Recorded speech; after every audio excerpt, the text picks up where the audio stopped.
progressive DA was not holding people accountable for crimes. You have to have consequences if you commit crimes. This has nothing to do with politics. This has to do with prosecution. And that's why my office has taken this case. We will not let a progressive DA get this case. Attorney General Pam Bondi there announcing on Fox that the DOJ will be taking over Iryna Zarutska's murder case, arguing that North Carolina prosecutors failed to keep a dangerous person behind bars. DeCarlos Brown's 14 previous arrests have become a focal point of the case, obviously. Vice President J.D. Vance pointed to former North Carolina Governor Roy Cooper on X, writing this: law enforcement arrested this thug 14 times. It wasn't law enforcement that failed. It was weak politicians like you who kept letting him out of prison. CNN's Abby Phillips pushed back on that notion that Brown was simply let out of prison. Take a listen. I'm just saying he did actually serve time for the violent offenses that he committed. But he was a career criminal, a repeat offender who was let back onto our streets despite a really bad criminal record that suggests he should have been locked away for life because he was threatening the public. He was a menace to society. He should have been locked away for life for what now? He should have schizophrenia. Locked up for schizophrenia didn't sit well with some of the more liberal voices on that panel. Here's more of that exchange.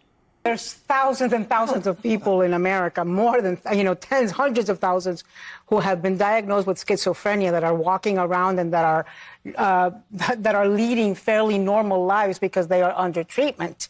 A lot of people are we going to lock up everybody with schizophrenia for life? He demonstrated violent proclivities repeatedly. You said he should be locked away for life for schizophrenia. People shouldn't be locked away for mental illness. They should be treated for it. In an institution. Yes. For life? Listening to Ana Navarro makes me feel psychotic, so I understand why people are losing their minds. But I think the liberals on that panel really humiliated themselves. What the conservative woman there was saying, she's with National Review, I think, he doesn't need to be, schizophrenic people or dangerously mentally ill people don't need to be locked away in prison. We only send people convicted of crimes to prison, but people who are dangerously mentally ill need to be institutionalized. Well, I think she misspoke, and whether it was misspeaking or actually meaning it, she said that basically he was let out of prison and he should be there for life. And so those were her words. And so Abby rightfully questioned why you would put somebody who's let out in jail. Because it's a mental health illness. He's a criminal. Now, if you argue he was a criminal, right? So if you argue a career criminal that's schizophrenic and calculate them all together, maybe there's a law that we abide by and put people in jail for those things. But if he served 5 years for committing his armed robbery crime and had a bunch of other crimes, like some of them included shoplifting, and mind you, I think that this is an egregious man. He should go to jail for the rest of his life. But he's been now he's going to jail for the rest of his life. Yes, but I mean, but 14 cold-blooded murder, right? And 14 different criminal offenses. I think definitely if he was put in prison for any of those other things, maybe they should have been compiled. But for the schizophrenia is not a reason to tell somebody they need to go to prison. So combining they need to be off the streets. Criminal, The point where that becomes relevant is his mother recognized that he was unstable and dangerous. This is post the criminal conviction and the prison sentence. Recognizes that, has him involuntarily committed. He's kept for 2 weeks in a mental health facility, is diagnosed with schizophrenia, and then is let go because the court ordered him let go. That's where the failure is. It's not a policing failure, and they're saying it's the prosecutors. I'd have to look more closely at exactly what it sounds to me like it's a court failure. Now that might be because of the law. Maybe it's state legislature needs to revisit this. If people, I mean, this is a problem many cities have, because over time we've moved toward we're not talking about prison. We're talking about mental health treatment facilities being voluntary places that you can check yourself in and out of. But the dangerously psychotic, schizophrenic people cannot make that choice for themselves, should not be able to make that choice for themselves. It might be the case, they're saying it's about rehabilitation. And now it doesn't matter. He's committed murder. It's done. Right. But let's say that hadn't happened. It's about rehabilitation. Okay, sure. If you have someone in a mental health facility and but initially you have to force them to take antipsychotic medicine over and over and over again until their psychotic delusions are gone. And then if there's some long period of time where they're taking their medicine and they're in the facility, could they get theoretically released at some point? Sure. But we need to move to a model where that is that's a an aspiration to shoot for, not saying it's impossible, but where the default is that dangerously mentally ill people, like the people we see in our streets, flailing on the sidewalk, throwing excrement at people, dangerous to themselves and others, that those people are not going to be allowed to live like that. Now, this requires laws to be passed in order to hold somebody, because his mom did see something, say something. Right. She called and did something. But the point is to hold somebody that's now homeless, whose mom has really rendered that this is not her responsibility anymore, that is a grown adult, requires funding, because he would have to rely on government support to keep him in a running facility that would keep him, as the National Review woman on CNN said, locked away, if she was referring to a mental health institution. And so that, to me, requires a real conversation and bipartisan support to fund things like that. And so I'm happy to have this conversation, because I think everyone should be on the same page that this is an egregious, terrible thing that happened. And this is about a person who was psychotic and also a criminal that killed someone on the train. But I also think we need to increase a variety of things, like the governor of North Carolina was asking for more funding to have police available and ready at train stations, and not that police would be on every car and catch every incident, but the presence of police, we understand, which you must agree about, because DC. I agree, and I'm shocked to hear a Democrat concede that we need more police. That's great. Well, the governor of North Carolina did. Yeah, so I'm listening to his proposals. He's saying, yes, sure, we would love funding to hire more police officers. They won't be on every car, but what happens is they might be at every station, or mostly every station. Every car is impossible. So when something like that happens, if people do see something, they say something, they're arrested on the spot. We're not looking for this man. This is not a policing issue, and it's not a funding issue, because there's plenty of funding already for mental health facilities. Or at least there is in D.C. Maybe there's not in North. If there's not, so in North Carolina, you want government the law funding has to change. So you want the government to pay for people who are homeless to stay locked up in a mental institution, because you don't want government to pay for much, but that's the exception you will make to cover, because he has no family covering those bills, or no job, no nothing. Just to be clear, just he was in homeless. the same way that our tax dollars have to pay for prisons. There are a small number of core government functions that we need to be taxed to pay for. I don't like it, but it's the way it is. Policing services, judicial services, courts. We're going to have courts, we're going to have police, we're going to have prisons, we're going to have mental health facilities, so that we can keep our public spaces. We're going to have some public spaces, parks, et cetera. We want to keep those pristine and clean and safe so that people can use them, or else there's no point in having them.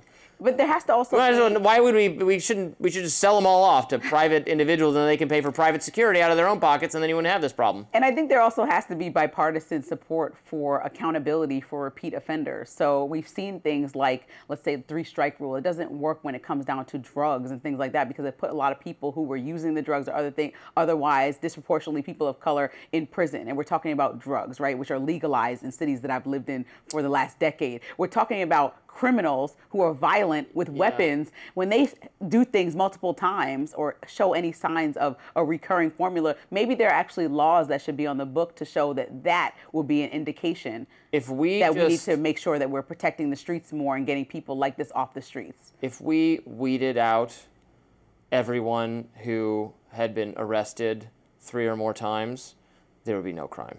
We would be a zero crime you're society. talking about the same thing like Trump said. There's zero crime in true. D.C. It's untrue. There was the killings on Labor Day. No crime. Virtually all violent crime is committed by repeat offenders. Virtually all gun crime is committed by people who already, under existing law, do not have the legal right to have a firearm because they're previously convicted of crime. So it's there's a small crime is there's a high level of gun crime in this country relative to other countries, but it's not that there's just pervasive violence everywhere. It's a small segment of the population that is, again, responsible for instances like this, what we just saw. This guy didn't wake up one day, suddenly become psychotic and stab someone. He's had more than a dozen other interactions with police. He's had calls to 911. He was incarcerated. This is a problem person, and a well-known problem person. There aren't a gazillion of these kinds of people in our country. There's just a couple of them causing this level of trouble. Agreed, and I think that this level of the terms we use, the thug, the repeat signs that show people are going to do something, we should be using in the same instances with mass shooters. Because most of the time, their parents did say something, or someone around them did notice something, or they wrote manifestos online, and we could find this information, but no one's done anything. Right, I say that all the time. Shooting things up. I completely and agree. they should also be called the same thug and everything. And I also just want to point out something from your radar, which you brought up. You said that the media was quick to talk about like the George Floyd situation, but not quick to talk about this situation. Both terrible and tragic, right? But I think that they're totally different and should be talked about. I regret that the media didn't talk about this enough, but I don't think that it's the same. When you look at the situation, you're talking about a psychotic, schizophrenic man who is also a criminal stabbing someone in a random act of violence in a local city, right? When you look at the George Floyd situation, you're talking about a police officer, Derek Chauvin, who was made and took a job to protect the American public, who used his authority in that position to kill someone of color because he deemed them as a threat for something small like a cigarette or something that was kind of irrelevant in his. So no, the crime was, what was it, taking a cigarette? So that's I don't remember. Okay, so my point is, like, that's not the same thing. Eric Garner was the cigarette. Oh, the cigarette was Eric Garner.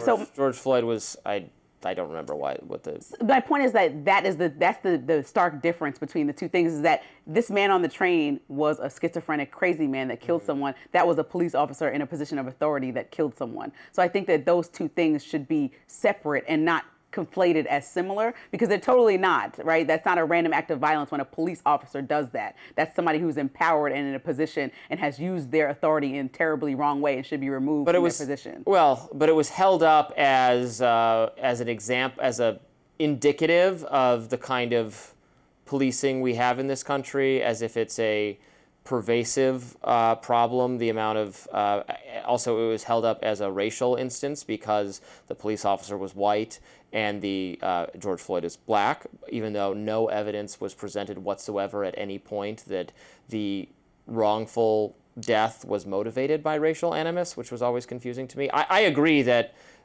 Derek Chauvin's actions were wrong and bad, and he is morally at fault and was correctly convicted. So I'm not changing the narrative on this one at all. He, kneeled on him. It was not consistent with his training. He had George Floyd constrained. Could have just put the cuffs on him, put him in the car. Right.